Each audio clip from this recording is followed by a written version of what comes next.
Жабыркагандарга, жабыркап мына чрезвычайный ситуация пострадать эткендерге жөн калтырып койбойт да. Бардыгына жардам беребиз. Мамлекетте Кудайга шүгүр мүмкүнчүлүгү жетет. Только силер иштегиле жетекчилер.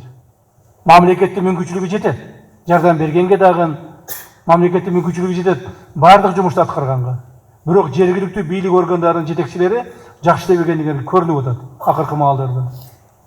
Силер иштегиле, чуркагыла, айыл өкмөттөр чуркагыла, бутуңарга тийгизбей. Акимдер күнү түнү жатпай, уктабай чуркагыла.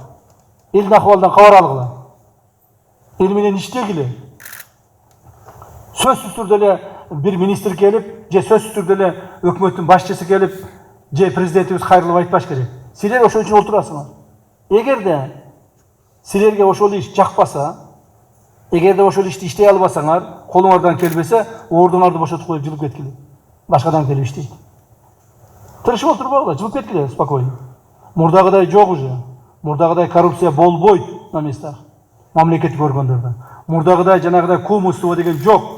Мурдагыдай талаптанып жеп коямын, тияктан бияктан урдап аламын, жер сатамын деген болбойт. Айрыкча айыл өкмөттөргө. Бир сотук жерди мыйзам сатат экенсиңер, жооп бересиңер. Бир сотук жерди, бир чекте эмес. Мына Кара Суу районунда жанагы Жаңарыктагы, кана Кара Суунун акими. Жаңарыктагы жанагы 530 чек эмне болду? Ал жерде азыр иш жүрүп атат. Иш жүрүп аткан эмне болуп атат? Канча адам камалды? Ал жерде азыр жер адиси камалган, андан кийин айыл өкмөт башчысы азыр камалды. Мына урматтуу жетекчилер. 530 беле чек канча эле? 133,8 гектар жер. Чек канча чек? О, 1000 чек экен. 138 гектар жер 1000 чек болгон экен. Ошол 1000 чекти мамлекет бекер берди элдергечи. Бекер. Мамлекет трансформация кылып, ошол очередте турган адамдарга бекер чекти бөлүп беришти, мамлекет берди. А жергиликтүү бийлик органдары аны алып келип алып сатып атат. Сатып атат алар. Биз тигил акимге беришибиз керек, биз андан чоңуна беришибиз керек, депутатка беришибиз керек, өкмөткө апарышыбыз керек деп элдерден акча чогултуп атат. Канчадан чогултуп атат, айтыңызчы? Ар түрдүү. Мына бир чекти 50 миңден 300 миңге чейин сатып атышат. Так? Ал чектин баарын мамлекет бекер берди.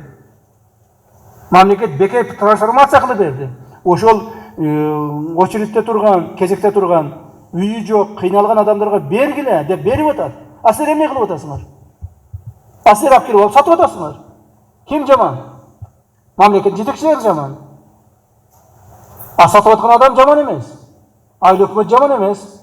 Кайра элдер сүйүнүп атат. Айыл өкмөт молодец, мага мына 50 миңге сатты, 100 миңге сатты деп. Ал айыл өкмөт бекер бериш керек аны. Бүгүнкү күндө айыл өкмөт камалды, жер адис камалды, расследование жүрүп атабы?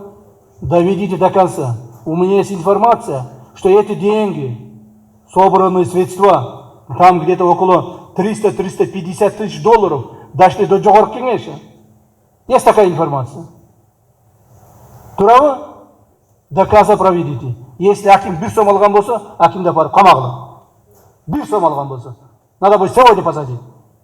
Если кто-то из государственных чиновников, в том числе депутаты, кто-нибудь, если получил какое-нибудь заявление еще турган болсо, апарып туруп камагыла. Мыйзамдын алдында жооп берсин.